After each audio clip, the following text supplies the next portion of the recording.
ایک بادشاہ تھا، وہ جو بھی بات کرتا تو وزیر کہتا اسی میں کوئی بہتری ہوگی۔ ایک دفعہ بادشاہ کی انگلی کٹ گئی، وزیر نے کہا اس میں اللہ کی کوئی بہتری ہوگی۔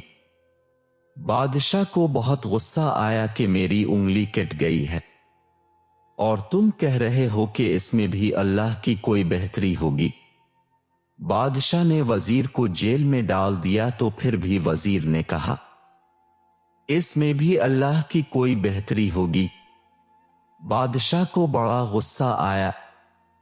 ایک روز بادشاہ شکار کے لیے اپنے علاقے سے دور نکل گیا اور جنگل میں ایسے علاقے میں چلا گیا جہاں پر ایسے لوگ رہتی تھے کہ وہ لوگ سال میں ایک آدمی کی قربانی دیتے تھے۔ انہوں نے بادشاہ کو پکڑ لیا۔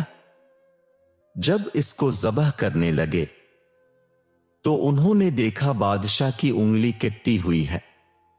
انہوں نے بادشاہ کو چھوڑ دیا کہ ہم ایسے شخص کو قربان نہیں کرتے جو عیب دار ہو۔ اس وجہ سے انہوں نے بادشاہ کو چھوڑ دیا۔ بادشاہ واپس آتا ہے، وزیر سے بہت خوش ہوتا ہے، اس کو بلاتا ہے اور کہتا ہے واقعی اللہ کے ہر کام میں کوئی بہتری ہوتی ہے۔ میری انگلی کٹی تھی، میری جان بچ گئی۔ جب میں نے تمہیں جیل میں ڈالا اس وقت بھی تم نے یہی کہا۔ تمہارے جیل جانے میں کیا بہتری تھی؟ وزیر کہتا ہے اگر میں جیل میں نہ ہوتا اپنے مجھے شکار پر لے کر جانا تھا۔ آپ کی انگلی کٹی تھی، آپ کو انہوں نے چھوڑ دینا تھا اور آپ کی جگہ انہوں نے مجھے ذبح کر دینا تھا۔ اب سمجھیں کہ اللہ کے ہر کام میں بہتری ہوتی ہے۔